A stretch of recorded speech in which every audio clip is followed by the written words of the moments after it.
यार मेरी किताब। हेलो,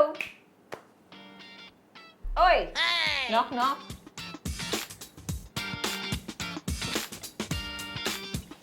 कब से हेलो हेलो कर रही हूँ? ओह सॉरी, मैं किताब में थोड़ा सा इतना घुस गए अंदर? ऐसा क्या है किताब में? मतलब बहुत ही अमेजिंग किताब है। कैसे कैसे लोग हुआ करते थे, क्या क्या साहस किया करते थे, कहाँ कहाँ पहुंचा करते थे, कहाँ कहाँ जाया करते थे। आजकल ऐसे लोग क्यों नहीं होते? कहाँ गए? कितने बजे आएंगे? है ना, बिल्कुल है ऐसे लोग। हमारी ऑडियंस ने कई एग्जाम्पल्स देखे हैं और हमारे इस युवा उद्यमी कौशल शो से बहुत कुछ सीखा है। तो नमस्कार, मैं हूँ केतन सिंह और मैं काव्या सिरानी। आपको तो मालूम है कि किताबों में, फिल्मों में हीरो कुछ कर दिखाने के लिए, कुछ पाने के लिए क्या क्या नहीं करता। पहाड़ की चोटी तक चढ़ जाता है, दुनिया के कोने कोने तक चला जाता है कि नहीं? इंग्लिश में इसे कहते हैं लास्ट माइल तक जाना। तो बिजनेस करते वक्त क्या लास्ट माइल तक जाना अक्लमंदी का काम है? क्या दुनिया के आखिरी गांव में रहने वाले ग्राहकों तक ऐसी हीरोगिरी करके पहुंचना पड़ेगा? आपके वहां पहुंचने से आपको उसमें शायद मुनाफा ना हो, लाभ ना हो, लेकिन गांव वालों के लिए आप हीरो बन जाओ। मनोज जी, दुनिया से कनेक्ट करने वाले हीरो। ये तो बहुत अच्छी बात है। कठिन है इसलिए इतनी शायद पॉपुलर नहीं है, इतनी लोकप्रिय नहीं है। और फिर दुनिया के आखिरी गांव में लोग होते ही कितने हैं, लेकिन वहां बच्चे हैं, बड़े बूढ़े हैं और उनको भी फलने फूलने का हक है ना। सही बात है, सिर्फ जीने का ही नहीं, फलने फूलने का चांस मिलना चाहिए। हीरो बनना है तो लोगों की ही नहीं, जंगल, पहाड़, दरिया, मरुस्थल, आरक्षित वनों को ध्यान में रखते हुए हमें एक पार्टनरशिप बनानी पड़ेगी। अगर हम सब एक साथ 21वीं सदी तक पहुंचना चाहते हैं तो जहाज को ध्यान से चलाना पड़ेगा भाई साहब। हाँ माना, आधी सफलता तो इतने दूर पहुंचने में ही है। पहुंचने के बाद ये बेचना, वो बेचना, जो आपको ठीक लगे सब बेचना। प्रॉब्लम तब होगी जब आपको मालूम ही नहीं है कि उनको चाहिए क्या। इसीलिए कुछ भी बेचने से पहले उनकी जरूरतों को जान लेना बहुत जरूरी है। अंग्रेजी में इसे कहते हैं डिजाइन थिंकिंग स्किल्स। तो डिजाइन थिंकिंग स्किल्स का इस्तेमाल करें। बात सिंपल है, एक लॉजिक फॉलो कीजिए, उनकी बातें सुनिए, जरूरतें जानिए और फिर बेचिए। मैं सोच ही रहा था कि कब तुम इस डिजाइन थिंकिंग वाले सुपर पावर की बात करोगी। तो डिजाइन थिंकिंग की बात तय। पहले उनकी जरूरतों को जानो, उनके क्या प्रॉब्लम है समझो, फिर उन प्रॉब्लम्स को सुलझाने में हेल्प करो और हीरो बन जाओ। ज्यादातर बिजनेस करने वाले, धंधा करने वाले अपनी ही धुन में रहते हैं। सोच बदलना, बिजनेस अलग तरीके से करना उनको मुश्किल लगता है। इसमें ग्राहकों को क्या चाहिए ये भूल जाते हैं। ग्राहक को चाहिए लुंगी, लेकिन उनको पड़ी अपने गले की उल्टी। अरे तुम्हारे लुंगी से हमको क्या करना है, गल्ला भरो। अरे अरे भाड़ में जाए। ए भगवान, शुरू हो गए आप फिर से। लेकिन यू आर राइट, जहां औरतों लड़कियों को सैनिटरी पैड्स की जरूरत है, वहां दूसरे लोगों को ऐसी जगह की जरूरत है जहां जमा होकर सब एक साथ रेडियो सुन सके, या फिर किसानों को फसल के बारे में जानकारी चाहिए हो, बदलते मौसम के बारे में कुछ पूछना हो, जैविक खेती करनी हो। वैसे तो जैसे आप जानते हैं दैट बाय नाउ बहुत सारे उद्यमी ये सब ऑलरेडी कर चुके हैं। बहुत लोगों की समस्याओं को सुलझाने के लिए नए बिजनेसेस भी शुरू किए जा चुके हैं, जैसे इन उद्यमियों ने किया है। Let's see.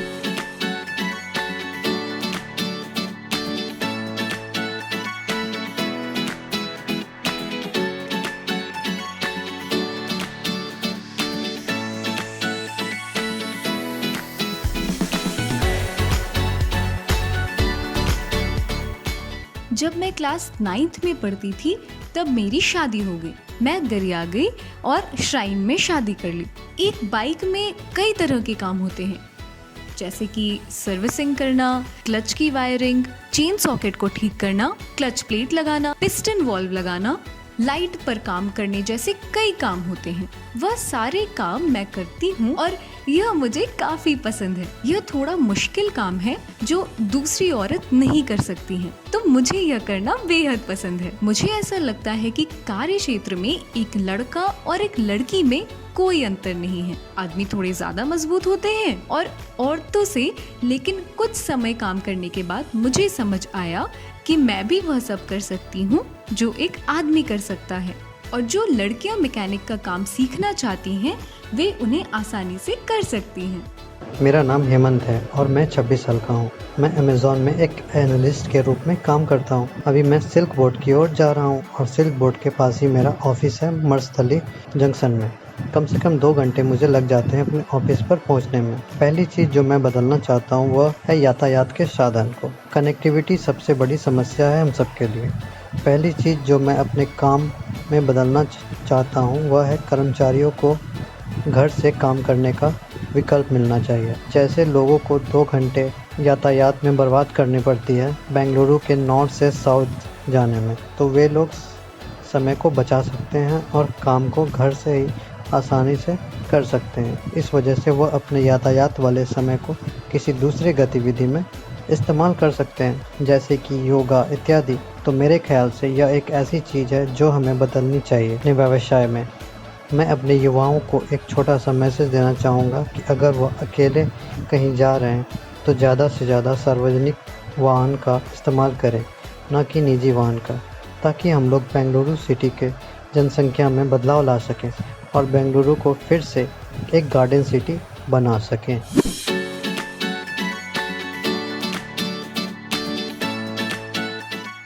मेरा नाम भवानी भतीजा है और मैंने इस व्यवसाय की शुरुआत वर्ष 2017 में की थी।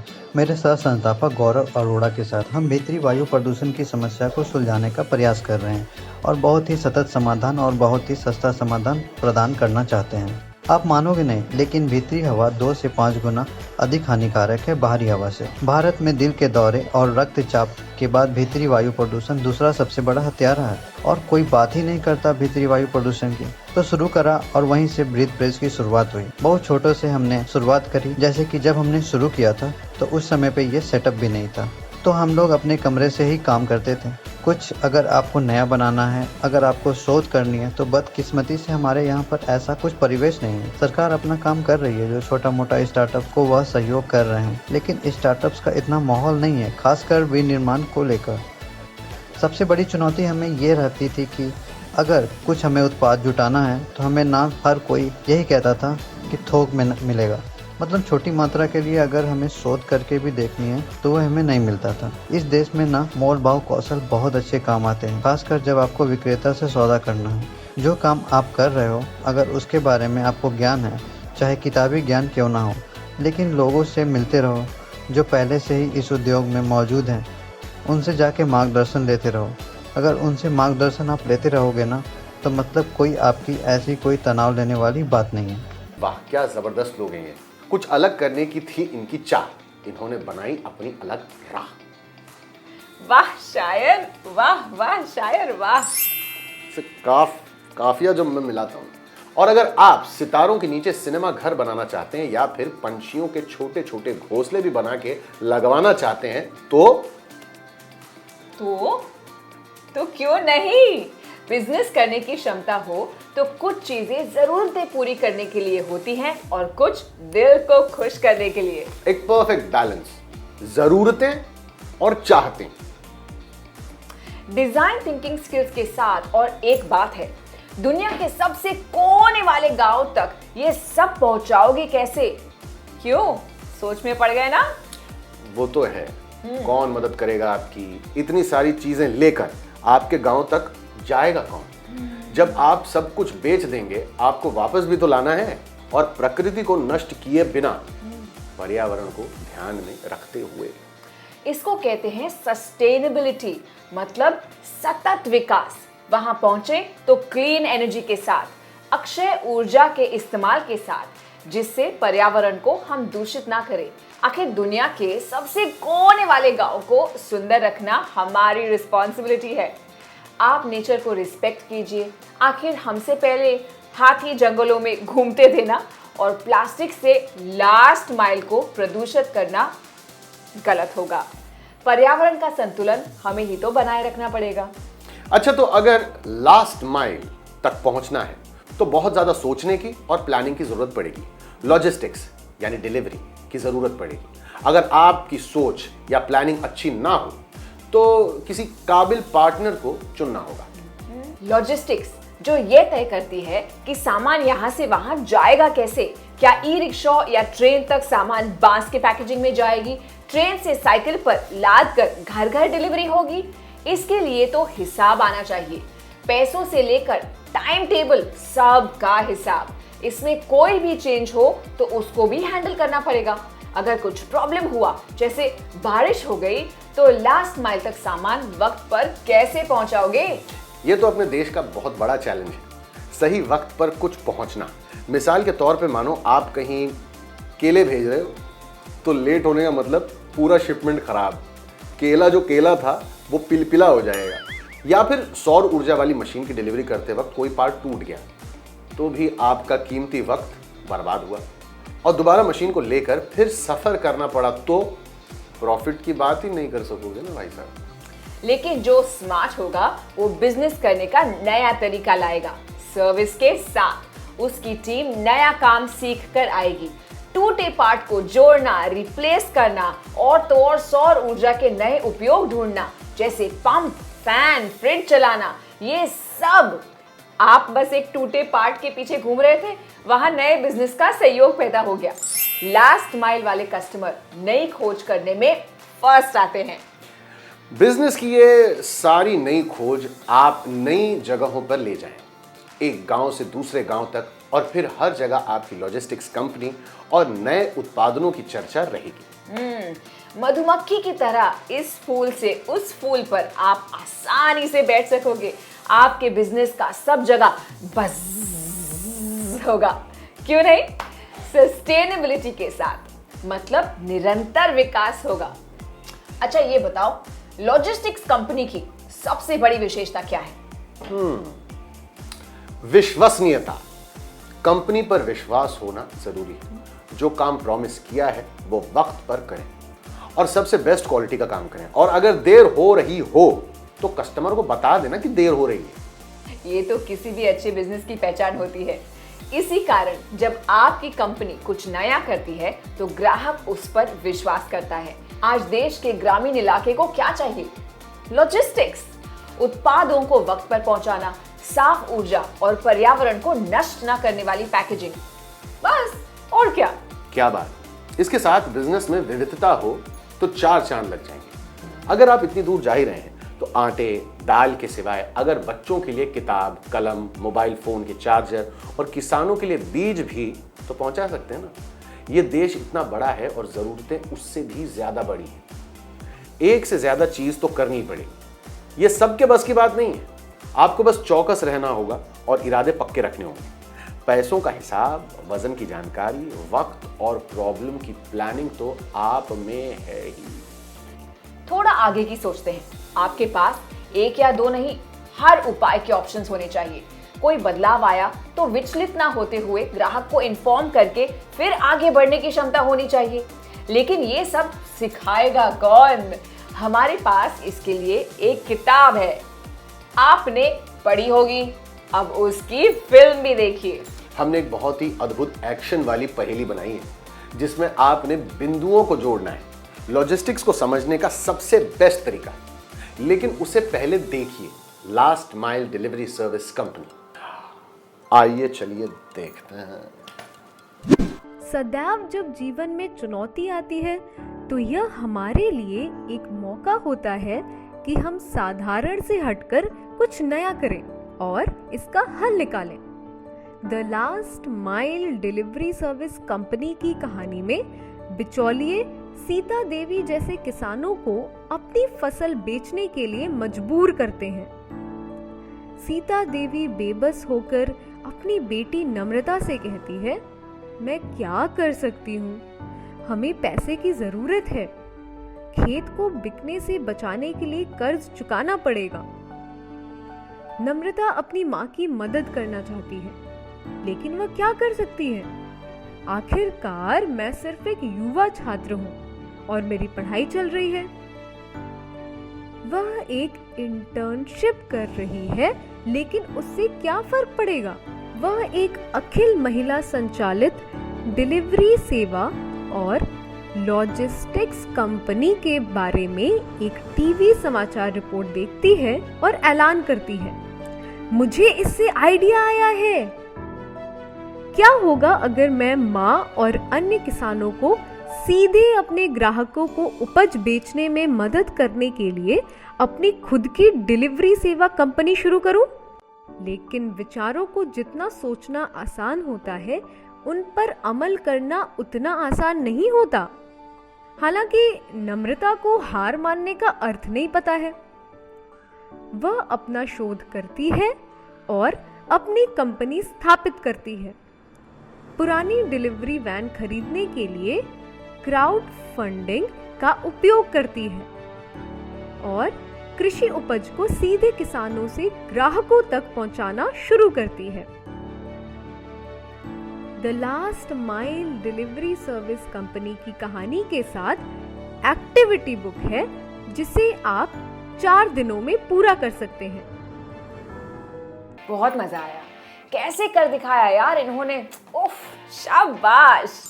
बिल्कुल करके दिखा दिया उसने। अगर आपके पास भी ऐसी लॉजिस्टिक्स कंपनी का कोई आइडिया है जिससे लास्ट माइल में रहने वाले बहुत लोगों की मदद हो सकती है, तो हमसे संपर्क करें। अपने बिजनेस आइडिया के बारे में हमें बताएं, कैसे आप लोगों से जुड़ सकते हैं, किन उत्पादों से, क्या दाम पर, और आपका बिजनेस आगे कैसे बढ़ाना चाहते हैं। आप हमें स्क्रीन पर दिए गए नंबर पर अपना वीडियो बिजनेस पिच भेजें। अगर आपकी उम्र 18 या 23 के बीच में है और आपकी बिजनेस आइडिया अच्छी है, बहुत लोगों को जोड़ती है, तो हम आपको बुलाएंगे, आपकी तरह के अन्य बिजनेस आइडियाज जोड़ेंगे और तो और आपकी लास्ट माइल डिलीवरी सर्विस वाली कंपनी में निवेश भी करेंगे। क्योंकि दुनिया के आखिरी गांव में रहने वालों को हीरो की जरूरत है। हीरो देखा, रियल लाइफ में आप भी हीरो बन सकते हैं। आम आदमी भी साहसिक कार्य कर सकते हैं। ठीक कहा। मेरी तो क्या बात कही है, मेरी तो आंखें खोल दी है एकदम। हाँ, कीर्तन, यही तो हमारे शो युवा उद्यमी कौशल शो का असली मकसद है ना, टू स्प्रेड अवेयरनेस, यानी सब में जागरूकता जगाना। आज हम 2 युवा से मिलने वाले हैं जिन्होंने हमें लॉजिस्टिक्स के बारे में सवाल पूछे हैं। Hello DIY youth skill show, मेरा नाम करण कुमार शाह है और मैं क्लास 12 में पढ़ता हूँ और मैं किशनगंज का रहने वाला हूँ। मेरा सवाल ये है कि हम फसल को सीधे ग्राहक तक कैसे पहुँचा सकते हैं, इसके लिए हमें क्या करना होगा। Hello DIY youth skill show, मेरा नाम प्रिया चौधरी है, मैं क्लास 12 में पढ़ती हूँ, मैं किशनगंज से हूँ। मैं आपसे ये जानना चाहती हूँ कि बिजनेस करने के लिए हमें लोन कहाँ से मिलेगा और इसकी प्रक्रिया क्या है। मेरा सवाल आपसे ये है कि किसी भी बिजनेस के रजिस्ट्रेशन के लिए हमें कौन कौन सी डॉक्यूमेंट्स की जरूरत पड़ेगी और हम इसे कैसे करवा सकते हैं। मैं आपसे ये जानना चाहती हूँ कि अगर मैं खुद की डिलीवरी कंपनी खोलना चाहती हूँ तो उसके लिए मुझे क्या करना होगा, वह कैसे। वाह, क्या क्यूरियोसिटी है। I love it. I love it. I really think young people like you have so many questions that need answering. That is why we are here for you. My advice to all the young people out there, go out and get an internship. That is so true. Nothing like getting hands-on, first-hand experience of what you should or should not be doing. So go out, step out of your home and get an internship and write to us about the experience. और अब हमारे show का वो हिस्सा जिससे आरा हिले, बलिया हिले, छोपरा हिलेला, तोरी लचके न, मतलब सबसे फेवरेट पार्ट जिसका नाम है सवालों के सिलसिले। खेलबा, बुझबा, चली। आज का पहला सवाल, लास्ट मील यानी लास्ट माइल पर क्या है। फिर से एक बार पूछ रहा हूं कि लास्ट माइल पर क्या है। दूसरा सवाल, सस्टेनेबिलिटी का क्या अर्थ है। सस्टेनेबिलिटी का अर्थ क्या है। आप डिजाइन थिंकिंग की प्रक्रिया का पालन लास्ट माइल तक कैसे कर सकते हैं। रिपीट, आप डिजाइन थिंकिंग की प्रक्रिया का पालन लास्ट माइल तक कैसे कर सकते हैं। लॉजिस्टिक्स किसे कहते हैं, इस शब्द का अर्थ क्या है। लॉजिस्टिक्स किसे कहते हैं, इस शब्द का अर्थ क्या है। क्या समय की पाबंदी महत्वपूर्ण है। क्या समय की पाबंदी महत्वपूर्ण है। क्या आपको लगता है विश्वसनीय होना महत्वपूर्ण है। क्या आपको लगता है कि विश्वसनीय होना महत्वपूर्ण है। आप हमारे सवालों के जवाब स्क्रीन पर दिए गए नंबर पर कॉल करके दे सकते हैं। और इसी के साथ आज के लिए बस इतना। भूलिए नहीं, आपके बिजनेस आइडिया पिच के अलावा आप हमारे सवालों के जवाब स्क्रीन पर दिए गए नंबर पर कॉल करके दे सकते हैं। तब तक के लिए हमें दीजिए इजाजत, आपसे फिर मुलाकात होगी। नमस्कार, मैं हूं केतन सिंह और मैं काव्या अलसिदानी।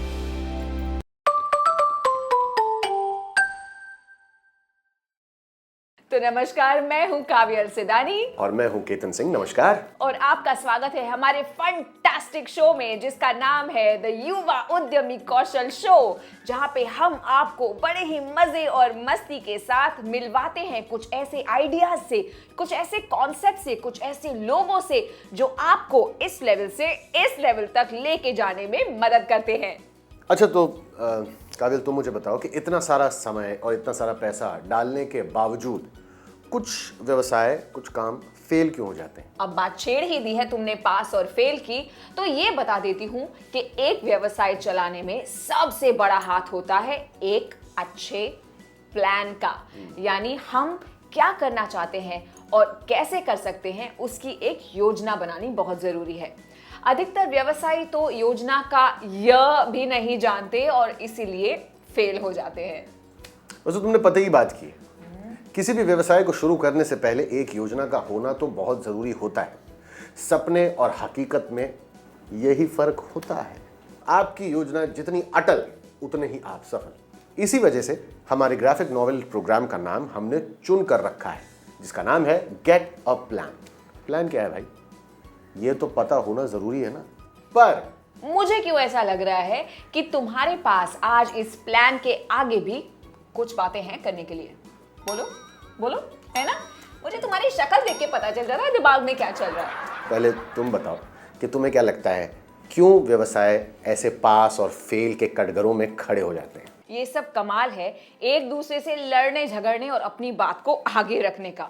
मानो अगर दो लोग जो संबंधित हैं, जैसे भाई बहन, मम्मी डैडी, चाचा और मामी, और एक दूसरे के साथ एक व्यवसाय चलाते हैं, तो वो कहलाता है एक पारिवारिक व्यवसाय, मतलब फैमिली बिजनेस। और हमारे परिवारों की नींव तो झगड़ों पर ही रखी जाती है।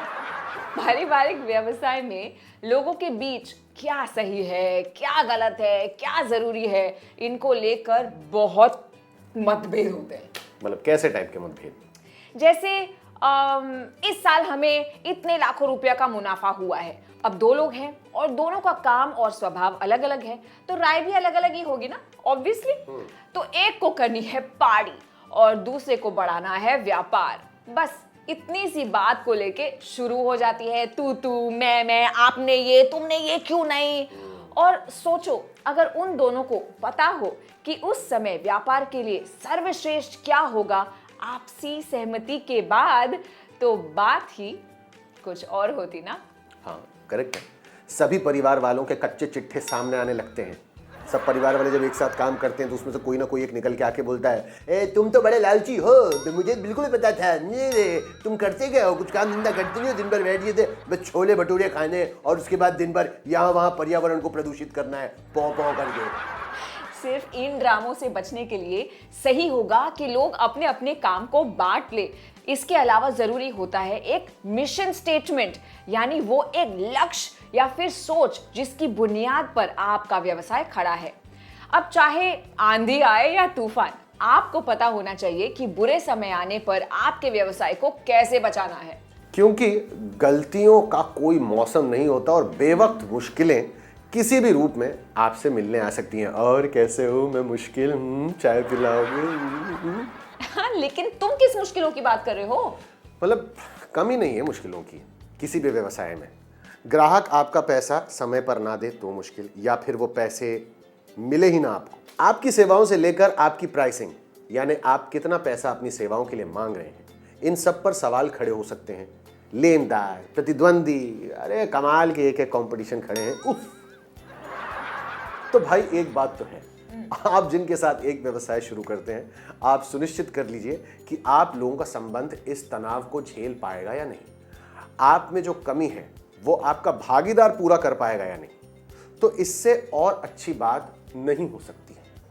तो तुम्हें लगता है कि व्यवसाय फेल हो जाते हैं क्योंकि हम में क्षमता नहीं उन उलझनों को साथ में निपटने की? हाँ, पर सही योजना के साथ ये सब ठीक भी हो सकता है। लेकिन मेरा दिमाग तो एक दूसरी उलझन में चला गया। कौन सी दूसरी उलझन?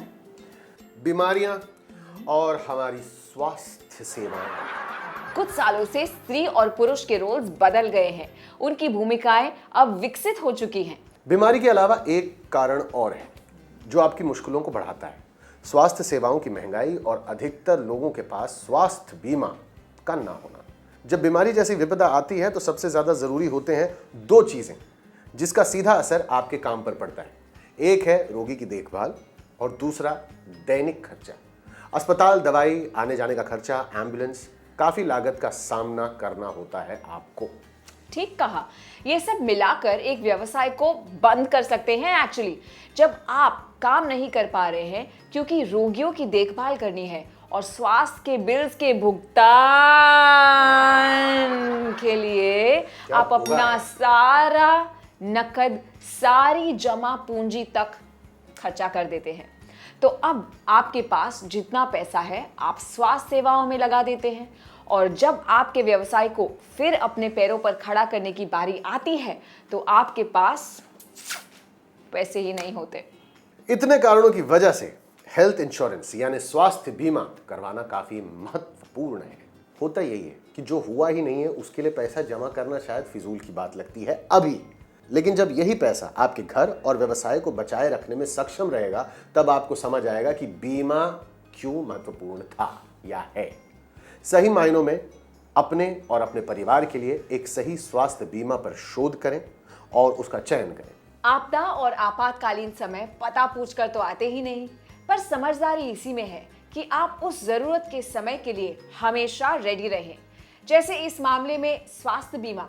और जब हम स्वास्थ्य के विषय पर हैं, सभी दूसरी समस्याओं या चुनौतियों के जैसे ये भी तेजी से बढ़ रहा सेक्टर है जो सभी प्रकार के नए उद्यमियों को जन्म दे रहा है।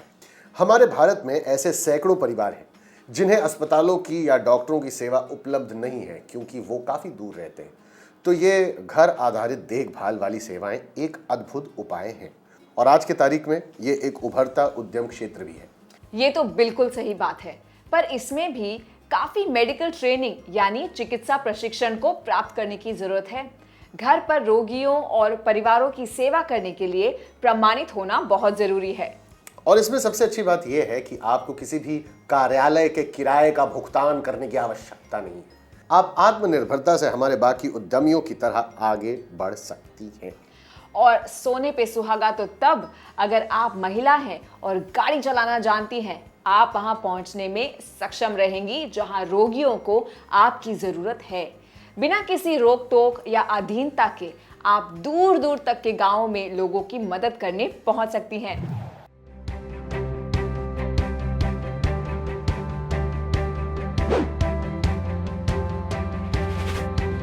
गुड मॉर्निंग मैम, मेरा नाम मोनी शर्मा है और इनका नाम सैनिक चटर्जी है। आज हम लोग यहाँ पे देखने आए हुए हैं कि आप लोग कैसे पेशेंट को केयर करती हैं, तो आप थोड़ा इसके बारे में हम लोग को बताइए। जो अभी स्ट्रेचर पे हैं उनको काला बुखार हुआ है। सुप्रभात मैडम, मैं बौरनाली कुंडू नाथ हूँ। यह खुशबू है और वह शोभिक पोल्ले है। मैम, बेड मेकिंग कैसे करते हैं? ऐसे करते हैं, जैसे एक बिछाया होता है ऐसे देते हैं हम सब, इसको नीचे बिछाते हैं, इसको ऊपर बिछा देते हैं, पेशेंट को फिर लेटाते हैं।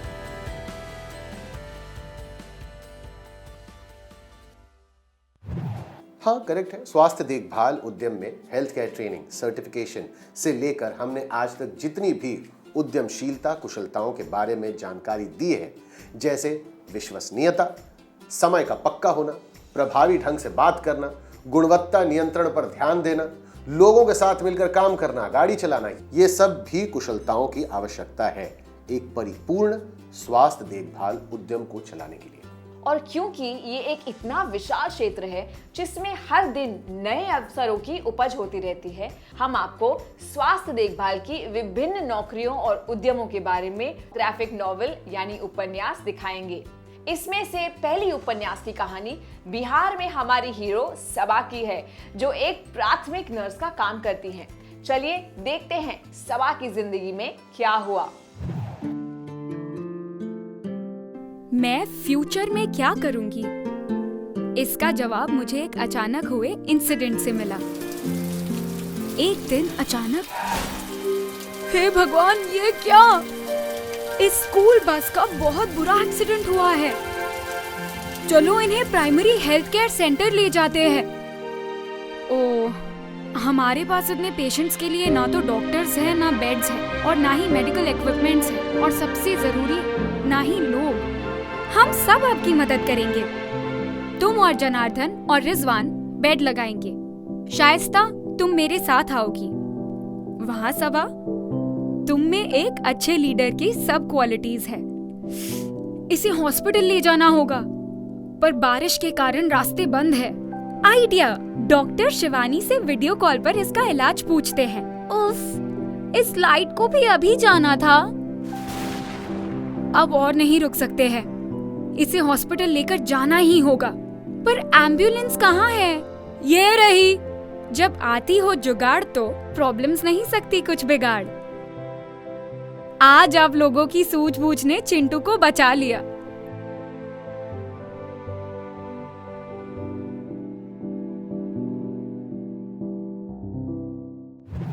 ऐसी दिलचस्प कहानियों से पता चलता है कि कुछ बुरे अनुभवों से आपको भी आपकी जिंदगी का उद्देश्य मिल सकता है। हालांकि आम इंसान यही सोचता है कि अच्छे अनुभवों के साथ ही कुछ नए की शुरुआत या हमें कुछ नया करने की प्रेरणा मिल सकती है। पर मुझे लगता है कि जो बुरे अनुभव होते हैं ना, कुछ चीजें जो फेल हो जाती हैं, वो हमें फिर उठकर चलने की और वही गलतियां नहीं दोहराने की समझ देती हैं। एक इंग्लिश में कहावत है, your last mistake is your best teacher. तो चलो हो जाओ शुरू, चल पड़ो अपनी उद्यमशीलता के साहसिक सफर पर। बस कुछ बातें याद रखना, स्वास्थ्य देखभाल, आत्म देखभाल और सभी अन्य प्रकार की देखभाल काफी महत्व रखती है।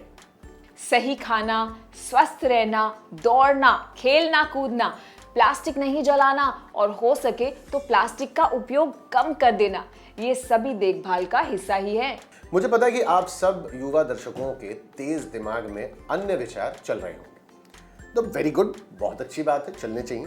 तो बस अगर चले हैं तो फिर अपनी उलझनों को सुलझाने वाले स्वास्थ्य देखभाल क्षेत्र के उद्यमी आइडियाज हमारे साथ शेयर करो और हमें भी सुनाओ। अकेले लेके बैठोगे क्या? और आपके इन्हीं आइडियाज को बल देने के लिए और आपके अंदर के नए उद्यमी को प्रोत्साहित करने के लिए पेश है एक और ग्राफिक उपन्यास की कहानी। आत्मविश्वास बहुत जरूरी है। यह कहानी है मंशा और उसकी दोस्त अम्मी के बारे में। मंशा एक मैदान में योगा सिखाती है और सभी को कहती है कि अपनी सांसें धीरे धीरे छोड़ें। फिर वो सभी को कहती है कि अगली मंगलवार को मिलेंगे। मंशा अपनी दोस्त अम्मी के साथ स्कूल जाती है तो उन्हें एक पैम्पलेट मिलता है जिसमें एक विज्ञापन होता है, आकर्षक पुरस्कार इपिका आदुकोन से मिलने का मौका, तुरंत नामांकन कराएं। वे दोनों प्रतियोगिता में जीतने की कल्पना में खो जाती हैं। अगले दिन तेज बुखार के कारण अम्मी बीमार हो जाती है। फिर गांव के लोग डॉक्टर मुरुकू के बारे में बताते हैं कि वे अमेरिका से पढ़े हैं। डॉक्टर मुरुकू अम्मी को देखकर सुई और दवाई देते हैं। कुछ दिन तक ऐसा ही चलता है, फिर भी अम्मी ठीक नहीं होती हैं। फिर मंशा अम्मी की दादी को कहती है कि हमें इसे अस्पताल ले जाना चाहिए। 15 दिन हो गए हैं, अम्मी के सेहत में कुछ भी सुधार नहीं हुआ है। मंशा अपने दोस्तों से कहती है कि मुझे लगता है कि डॉक्टर मुरुकू एक फर्जी डॉक्टर है, हमें इसका पता लगाना चाहिए। मंशा की शिक्षक शिखा कहती है कि तुम लोग अपनी बुद्धि और संयम से काम लो। तुम्हें पटना मेडिकल एसोसिएशन में जाकर पता लगाना चाहिए। मंशा पटना जाकर डॉक्टर झटपट से मिलती है और डॉक्टर मुरुकू की डिग्री के बारे में पता लगती है तो उसे पता चलता है कि वह एक फर्जी डॉक्टर है। इसके बाद वो गांव आती है तो गांव के लोगों को कठपुतली का कार्यक्रम बहुत पसंद रहता है। वो इस कार्यक्रम के माध्यम से डॉक्टर मुरुकू के फर्जी होने की बात बताती है। फिर डॉक्टर को पुलिस पकड़कर ले जाती है।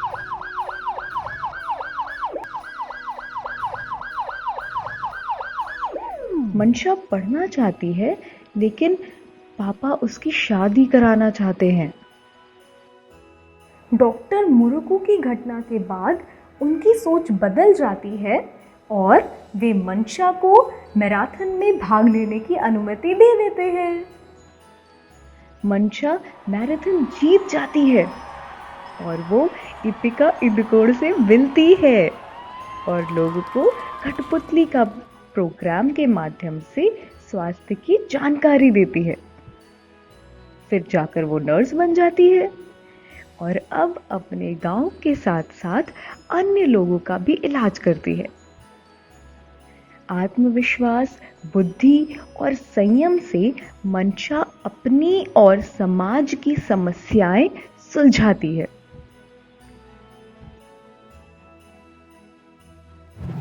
क्या बात है! एक और रोमांच जो स्वास्थ्य उद्यमों के सभी पहलुओं पर नजर डालता है और उनका आज के युग में हर जगह पर उपलब्ध होने की गहरी आवश्यकता को दोहराता है। आप युवा हैं इस बढ़ते हुए भारत के, आप कुछ भी हासिल कर सकते हैं। बस आप अपने उद्यम योजना का मॉडल हमारे साथ एक वीडियो के द्वारा शेयर करिए। स्क्रीन पर दिए गए व्हाट्सएप नंबर पर हमें इंतजार रहेगा। और अगर कुछ और प्रेरणा चाहिए तो देखिए इस उद्यमी ने कैसे अपनी मोबाइल क्लिनिक के बिजनेस आइडिया को अंजाम दिया।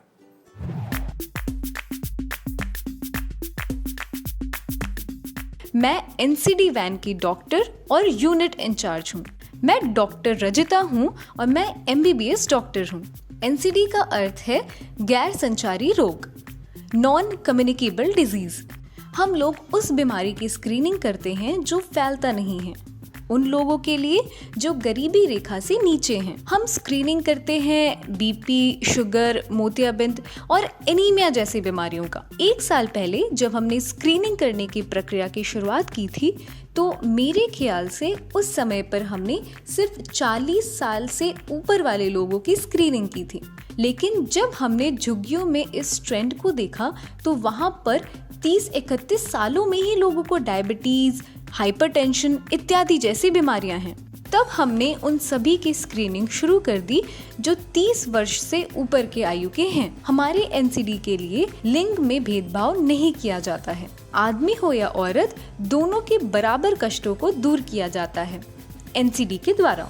जब हम अपने गाड़ियों को रोड पर नहीं खड़ा कर पाते थे तब हम लोग स्कूल, चर्च और कम्युनिटी हॉल में स्क्रीनिंग करते हैं। लेकिन हमारा मकसद बस यही था कि हम लोग ज़्यादा से ज़्यादा लोगों की स्क्रीनिंग कर पाएँ ताकि हम उपचार की पहचान कर सकें और उनका अनुसरण कर सकें। हम चाहते हैं कि इस बीमारी का पूरे लूप से पास होकर निकल सकें। वाह, मैं सच में बहुत प्रेरित हूँ। इतने सारे लोग इतना अच्छा काम कर रहे हैं, आप भी उनमें से एक हो सकते हैं। क्या पता भविष्य में हम आपकी कहानी इसी शो पर दिखाएं। तो देर किस बात की है, यही है मौका अपनों के साथ पूरे भारतवर्ष की जनता की सहायता करने की। अपने स्वास्थ्य समस्याओं का हल करने वाले उद्यमी आइडियाज को भेजिए हमें, क्योंकि अच्छे स्वास्थ्य में है खुशियों का खजाना। तो आप योग्य शिक्षा प्राप्त करें और आवेदन भरें आज ही, ये जानने के लिए कि आप घर से एक प्रमाणित उद्यम कैसे चला सकते हैं। वक्त आ गया है हमारे दर्शकों के सवालों को सुनने का। हेलो DIY शो, मेरा नाम अभी है, मैं गया का रहने वाला हूँ और मुझे आपसे एक क्वेश्चन पूछना है। मेरा क्वेश्चन ये है कि एक एम्बुलेंस ड्राइवर बनने के लिए क्या करना पड़ता है? हाय DIY शो, मेरा नाम प्रतीक्षा और मैं गया से हूँ। मैं अभी 12th में हूँ। मुझे आपसे एक सवाल पूछनी है। क्या आप मुझे बता सकते हैं जो लोग डॉक्टर्स की पढ़ाई करते हैं उनमें से ऐसे कितने लोग हैं जो सक्सेसफुल डॉक्टर बन पाते हैं? मेरा क्वेश्चन ये है कि विकलांग बच्चे स्कूल क्यों नहीं जा पाते हैं? मुझे आपसे ये पूछना है कि ANM का काम क्या होता है और ANM की सैलरी कितनी होती है? हम ये कैसे जान पाएंगे कि ANM एक अच्छा करियर क्यों है? मेरा क्वेश्चन ये है कि मैं डॉक्टर बनना चाहता हूँ और डॉक्टर बनने के लिए क्या पढ़ाई करना है और ये पढ़ाई करने में कितना टाइम लगेगा।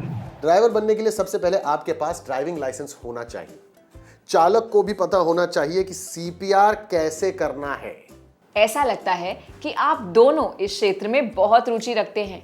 क्यों ना अधिक जानकारी के लिए आप अपने स्थानीय चिकित्सा घर जाके वहां से शोध का संचालन करें।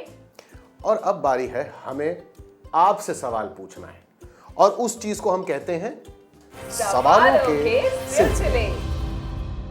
तो पहला सवाल, और ये मेरा फेवरेट वर्ड है, वो है अधिकतर। अधिकतर व्यवसाय क्यों असफल होते हैं? अधिकतर। अब मैं पूछूं? मैं पूछूं प्लीज। आप असफल ना हो इसके लिए योजना कैसे बना सकते हैं? आपकी कंपनी में लोगों के लिए क्या भूमिकाएं हैं? एक मिशन स्टेटमेंट क्या होता है? स्वास्थ्य बीमा क्या होता है? हम क्या पूछें तुमसे? स्वास्थ्य बीमा क्या होता है? सबसे तेजी से बढ़ने वाला सस्टेनेबल उद्यम या कार्य क्षेत्र क्या है जिसके लिए आप प्रशिक्षित हो सकते हैं?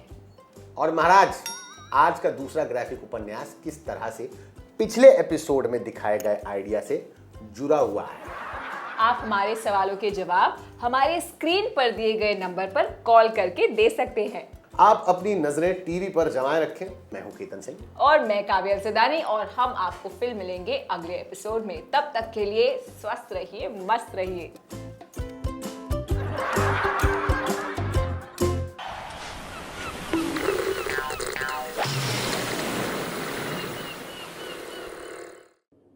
Hello there. Thank you for coming back. I'm happy to be back.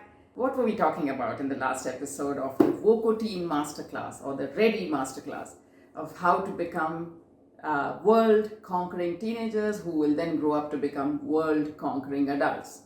We were talking about how the first circle of transformation has to be of yourself. We talked about how to be a healthy human, which is really important, healthy in body, mind and spirit. We talked about how to be a good communicator, all the different aspects of being a good communicator. And today, let's get on to another third badge which is to be won, a third skill which is to be gained. And actually, in my book, I have two badges, right? One is called the Handicrafter badge in this personal development circle. There's a Handicrafter badge and there is an Entrepreneur badge. Now, what I'd like to talk to you about is a combination of the two. So, we have talked about 10 different qualities that are really important for Voco teens to have, but we didn't talk about one other really important quality that unfortunately many Indians particularly seem to lack. Many of us in India lack this, and that quality is self-reliance.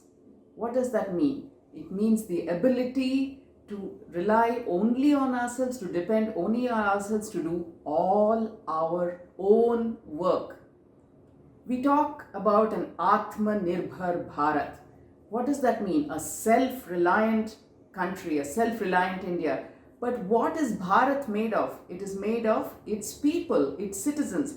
How can there be an Atmanirbhar Bharat if all of its citizens are not Atmanirbhar themselves?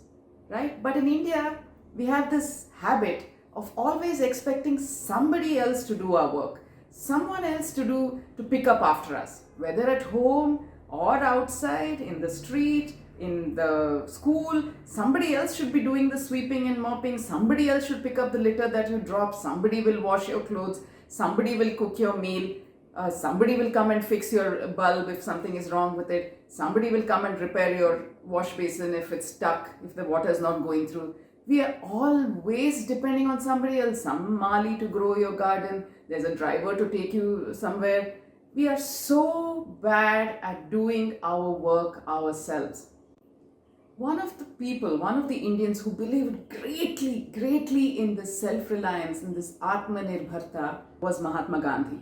Over 100 years ago, he started a community at the Sabarmati Ashram. Now, what was so special about this community of people who lived there? Anybody was eligible to come and become a part of it. You could be man or woman. You could be poor or rich. You could be of a high caste or a low caste. You could be anyone at all. But there was one condition to be part of the Sabarmati ashram, and that was that you should take part equally in all the activities of the ashram. There would not be any servants, there would not be any helpers. Everybody there would run the ashram by themselves and do all the ashram's jobs by themselves. So he had created, he would say perhaps that there is a roster, like a roster is like a register, where one group for this week will do all the cooking at the ashram. One other group for the same week will take care of the farm and growing the vegetables and all the rest of it. Another group will possibly take care of the old, the children and the sick. Another group will do the spinning of the cotton into yarn, khadi yarn. Another group will clean the ashram, including every single lavatory, every single toilet. Now this was horrifying to a lot of people, and they said, what? But that person is a poor man and he's of a lower caste. How can I, a person of a higher caste, clean the toilet after he has used it? No. That person is of a different religion. I am not going to clean the toilet after she has used it. So there were all these conflicts. Then Gandhiji would say, then you can't be part of this ashram. I'm sorry. Because this is the problem with India, that we have so many divisions between us that we are not able to be one people and see each other as equal in the eyes of God and of each other. And this is what is bringing down Bharat. So he had wanted that kind of community, and he had built it over 100 years ago. But even 100 years later, do you see that we are absolutely self-reliant? Are we all treating everybody equal? Are we willing to do jobs that are supposed to be other people's work and not ours? So as a VOCO team, as a would-be VOCO team, it's very important that you cultivate this habit of self-reliance. Now, one of the ways to cultivate a habit of self-reliance is service. Now, what is a service? A service could be something that, like figuring out who the old people in your locality are and offering to bring them their vegetables, or helping them with the computer, something they want to send some mails, okay, I'll come and help you with that. It could be maybe people need their dogs to be walked in your locality and they are busy. There's a young couple who's going to work, but they have a dog that needs to be taken care of, and you love dogs, and you can say, well, I'll come and take your dogs for a walk. All these are services that you can offer, and to be able to know what is the right service for your community that will be appreciated and be used, you have to be aware. So you cultivate that habit of awareness, look around, see what is missing in my locality, how would people benefit, what can I offer to people that they will love. It could be a product also, but product requires maybe you need to invest some money to be able to make a product, and you're not sure if it will sell. So that's a little more difficult. But as a teenager, you can offer a service. You can say, I will give tuition to the younger kids, or I will help older people in my community with something, or I'll help somebody who's a new mom. Maybe she can't take her baby and go somewhere, but I can help. I can go babysit the baby, be with the baby while she goes and does some other work and comes. So all these are services that you can offer, and you should be able to, you should be so good at offering that service, you should be so good at it that people will be willing to pay you a small sum of money for it. And once you are able to create a business, whether as a product or a service that earns you money, and something that you do entirely by yourself, it could be a handicraft that you created, it could be some other product that you make, it could be a service that you offer. Once you do that, the kind of confidence you will get, I don't need to depend on anyone, even for money. If I can do this as a teenager sitting at home while I'm studying, imagine what I could do for my country and my community once I become an adult. So here's what I want you to do this time. We've come to the end of the episode. I want you to go back and think about a business plan for your new business, right? It could, and what does a business plan involve? First, there should be a business idea. Like, what does your community or country or neighborhood need that you can provide, that you have the ability to provide? So think of a business idea. Think about, make a list of how much money it would require, right? If it requires money at all. Many of the services it doesn't require. How would you market that business idea? How would you let people know? You can have the idea, but if people don't know that you're offering this service, why will they come to you? Why will they pay you money? Why will they use you? So how do you market your business idea? How do you spread the word around? Do you want to put up a flyer? You write, maybe it's a handwritten flyer, so there's no money involved in printing, and you put it up on your apartment complex, buildings, or somewhere else. Please don't go and stick things on walls in the city. That is just not on. But maybe you could distribute something in your neighborhood, or go knock on people's doors and say, I'm offering this service, right? So there should be a marketing plan. And once you then think of what price your service would cost, what would it cost for somebody to hire you for whatever service you're offering? To do that, you might need to speak to a few of your neighbors who you think require that service and say, what would you pay if I came and offered you this service? So get some few ideas. Calculate how much effort and investment in terms of time you have to put in terms of skill that you have to put in. Make sure you put a monetary value to it, in the sense that even time has a value. Your time cannot be for free when you're an entrepreneur. All the minutes and hours that you spend on your business is minutes and hours you're taking away from something else you could be doing, right? So there is a value on that time. So put all this together and come up with a nice business idea, a whole price, marketing plan, and what you will do if it fails. How will you decide that it has failed? Put this together as a business plan and share it with me and your friends. आप सभी बच्चों से यह अनुरोध है कि आप भी इस प्रतियोगिता में हिस्सा लीजिए और अपनी एंट्रीज को हमारे पास भेजिए। आप अपनी एंट्रीज हमें 3 तरीकों से पहुंचा सकते हैं। पहला, व्हाट्सएप द्वारा इस नंबर पर भेज सकते हैं। नंबर है 9321961744 9321961744। दूसरा, आप हमें ईमेल भी कर सकते हैं इस मेल आईडी पे BEPCDDPROGRAM@gmail.com, या आप हमें डाक के माध्यम से भी अपनी एंट्रीज भेज सकते हैं इस पते पर। गुणवत्ता संभाग, बिहार शिक्षा परियोजना परिषद, शिक्षा भवन, राष्ट्रभाषा परिषद परिसर, सैदपुर, राजेंद्र नगर, पटना 800004। बच्चों, आपको अपनी एंट्रीज हमें इस प्रारूप में भेजनी है। सबसे पहले विद्यार्थी का नाम, फिर विद्यालय का नाम, उसके बाद कक्षा और एकदम अंत में जिला। इस तरह से लिखकर आप अपनी एंट्रीज हम तक पहुंचा सकते हैं। और याद रखें, आप हमें अपनी एंट्रीज आने वाले शुक्रवार शाम 6 बजे तक ही भेज सकते हैं। धन्यवाद।